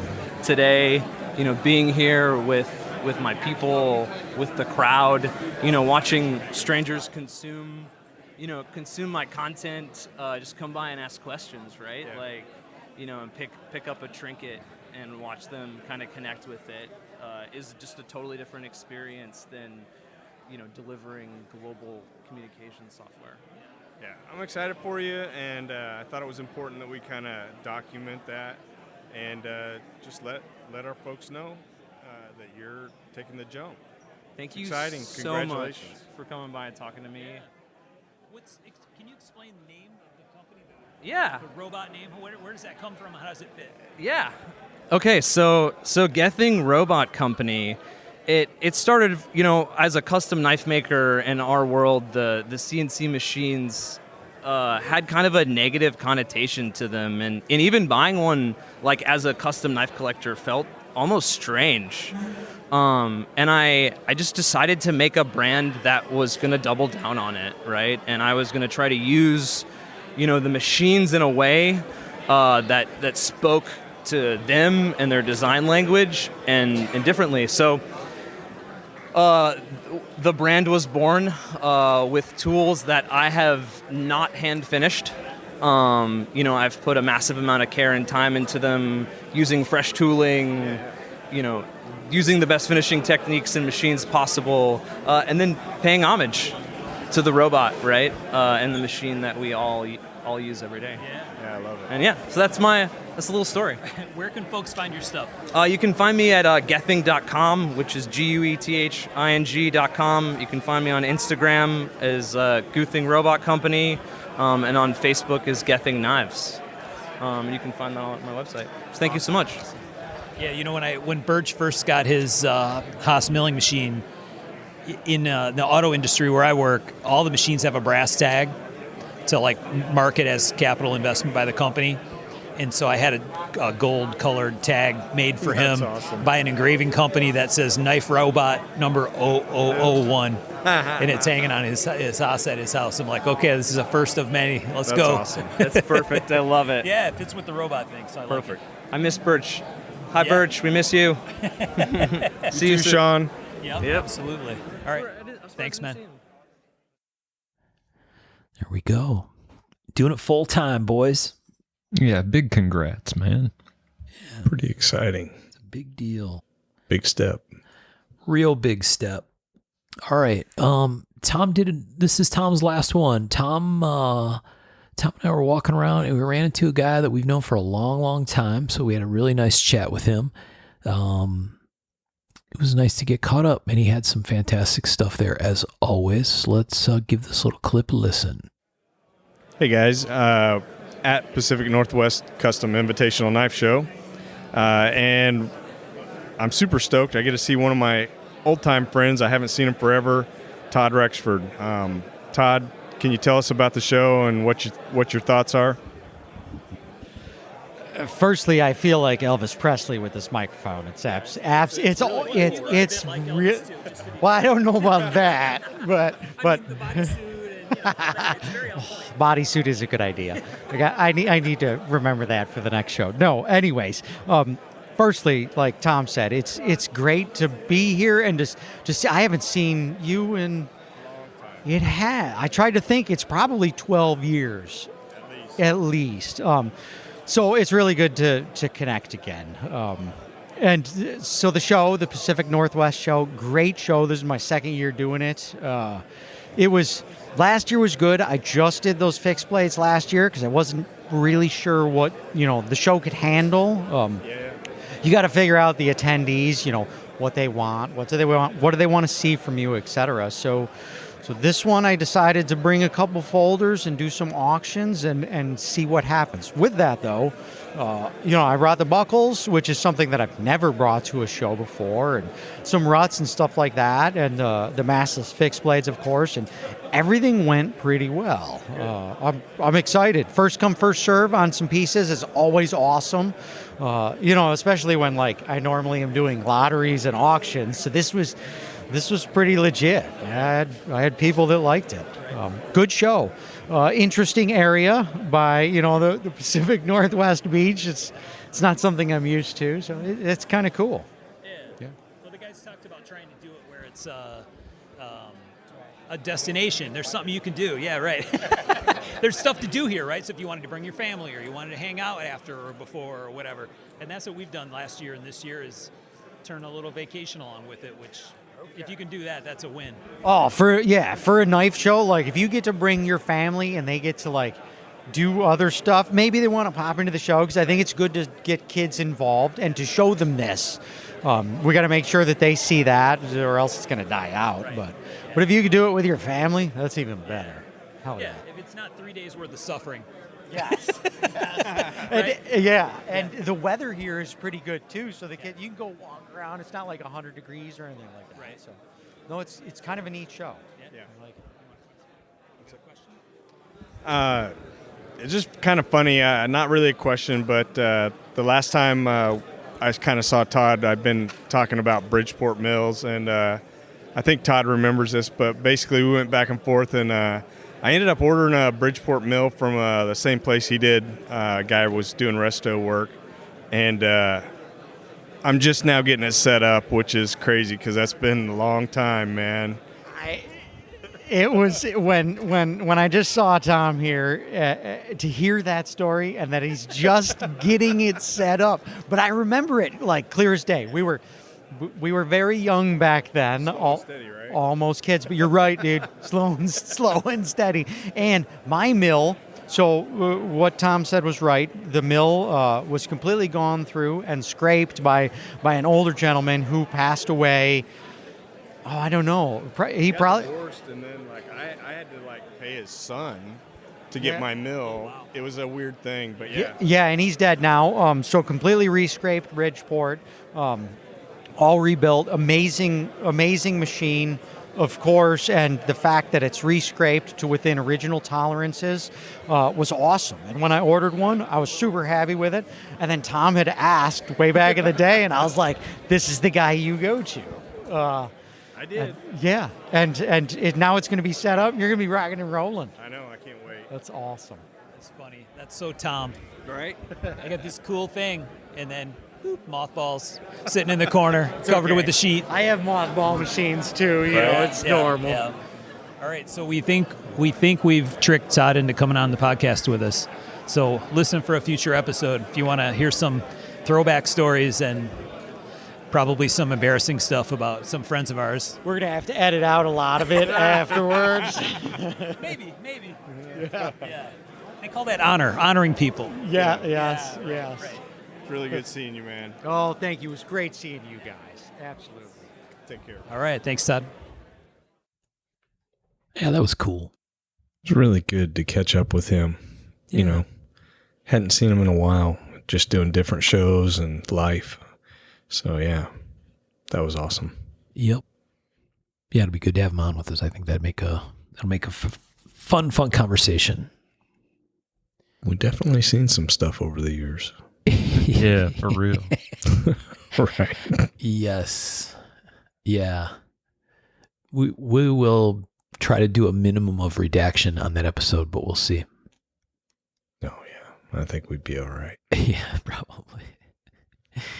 Okay. And last clip, I sat down for a couple minutes right before I left the show. Rob Bapty was there. He and his wife Andrea had their hate project stuff there, and they were getting ready to pack up. And I asked Rob if he had a couple minutes to chat. So we're gonna have him on the show here at some point. We just got to figure out the right time, get him a microphone. But here's a couple minutes with Rob talking about what they have going on and a little bit about the show. Okay, so I'm here with Rob Bapty, Farmer fucking Rob, if you follow it all the way through, talking about his stuff here at the show. We talked last year with Rob when he was here. We're still going to figure out the right time to get us all together and chit-chat on the show, do an episode with Rob, because there's a fascinating story behind all this stuff he's got going on.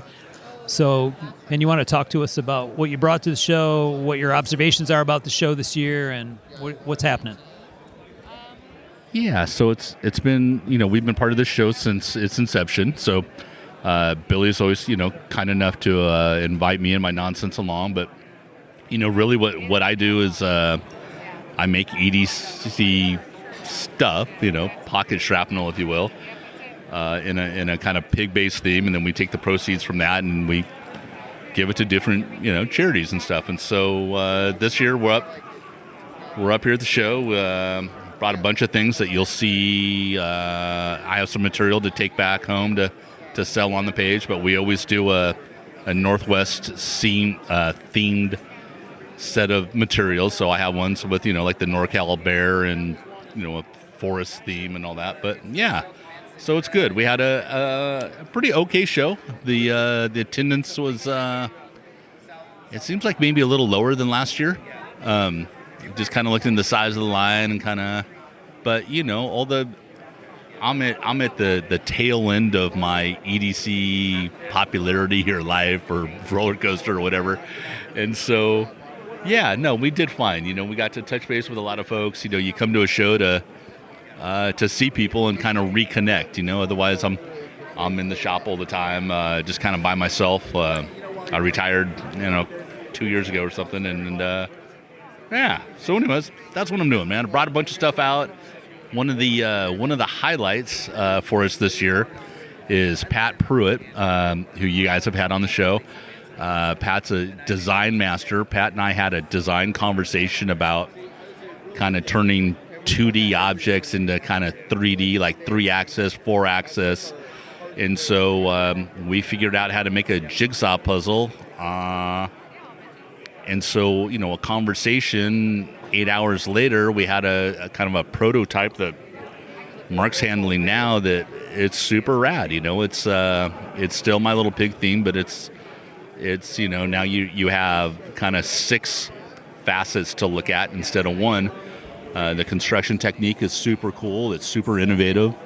And so it'll be exciting to see where Pat goes with his own jewelry and stuff to go in the future. So we'll have those on the page in the coming week or two. I'll probably, Andrea and I are taking Grace Horn's scissor building class Monday and Tuesday, Wednesday.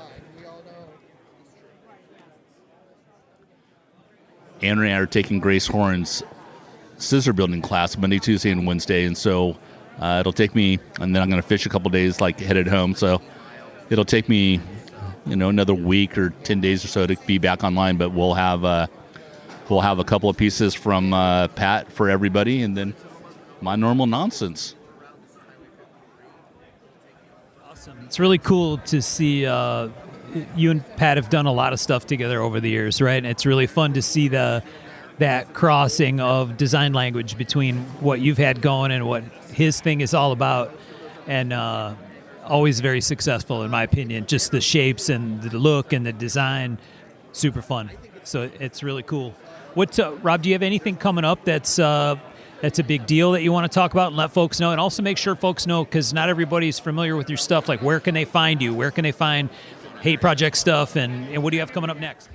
So coming up next, we'll do CCKS. We'll do the California show down in SoCal. We'll do Saco show in the fall. And then I'll do the Kentucky show at the end of the year. But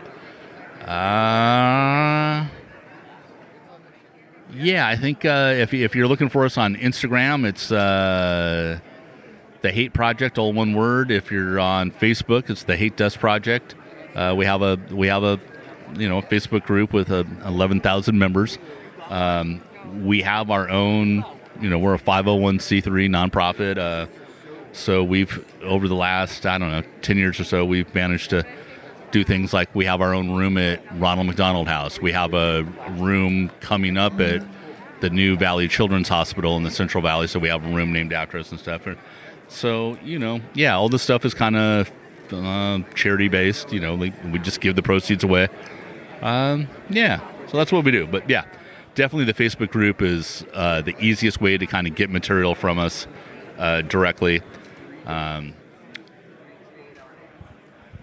Yeah, there was a long history on this, and we'll go into this when Rob joins us on the show. We'll talk a little bit about where this all came from, and it goes back a lot of years, and completely out of the love in people's hearts and trying to do something to make a difference for some folks. So it's a good thing. It's something that you can enjoy and feel good about at the same time, and everybody needs that, especially in our modern day and age. We need some shit to feel good about. So thanks for taking the time to chat with me, man. Absolutely. Yeah, I appreciate kind of what you and all the guys are doing. It's, one of the nice things is that we're so spread out over the country and you can't go to every show. And I've known all of you guys, Mark, Sean, Tom, Birch. I've known you guys for 15 years, like easily 15 years, and some of them, like me and Birch, go back to before he was a full-time knife maker. Like we go back to like maybe 04-ish. And so, yeah, I've known you guys for, half your adult lives. And yeah, it's super nice to hear your voices when you're not at a show, or, it's kind of like hearing, like I can have a bourbon and kind of catch up with my buddies. So yeah, keep up the good work. There you go. Rob Bapty, good to see he and his wife, Andrea. They're good people. Always good to catch up with them. Yeah, that was fun. That was first person I ran into when I was there was Rob Bapty. Is that right? Yep, we talked for a little while. Yeah. Yep, Amy and I bumped into he and Andrea, I think, Friday when we were wandering around. Thursday. I don't know, whenever we got there. So yeah, it was cool. Boys, I think that's it. That's all I had for clips, but boy, there was a bunch of them, wasn't there? Yeah. Yeah, that was fun. And yeah, good stuff. You guys got some good content there. Make you miss the show, Tom or Sean? No. No, man. I mean, I always like getting to see my friends, but to be honest, I've been thinking about it, and a big part of why I didn't want to go, I fucking hate flying nowadays. Yeah. I absolutely fucking despise it. I hear that. And it's the fucking airlines that have done it. Yeah. It's kind of an ordeal anymore. And it's just like at one point in time, they flipped a switch that said, let's make flying shitty. Right? Yeah. It does feel like that at times. It does feel like that. Delta, fuck you. In summation. There goes our sponsorship. Well, but yeah, so much for Delta Frequent Flyer Miles for sponsorship. Yeah, Frequent Flyer Miles. Fuck them. One time they fucked me over and they paid me back in Frequent Flyer Miles. Like I paid for my fucking ticket with Frequent Flyer Miles. I actually used real money, not fucking Monopoly money. Exactly, yeah. Cocksuckers. Y'all got me fucking riled up. Well, I was the one who started it. Anywho. Sean's over there pulling the string on his back. Yeah, right. Yeah, right. I'm like a goddamn Chatty Cathy doll that's automated. Boy, oh boy, oh boy. Well, it was a good show. I'm glad I went. It was fun. I got to sit down and have an awesome meal with Mark and Amy. That was very enjoyable. It was. And yeah, had a great time. Yeah. All right, boys, we got to thank our friends on Patreon, all the folks that support us there. You are our number one source of support, and we sincerely appreciate you for it. The guys at Paladin 33, Giant Mouse, and Arizona Custom Knives. I made a purchase while we were on the show. What do you know? Did you get it? I did. Dadgum. Awesome, Mark. Did. Yeah. So I'll explain that in a future episode when I rub it in the face of one of our friends here on the show. That's the sweetest part. That's why you buy stuff. Makes it right? totally worth it. No, that's what he gets for not showing up to fucking record. Sorry, Birch. Just when he had a couple bucks in his pocket. Couple of nickels to rub together. Son of a biscuit. All right. Thanks to all of our supporters and our sponsors, and we appreciate you guys. And thanks everybody for listening. We will talk to you next time. Thanks, folks. Take care. See you next time.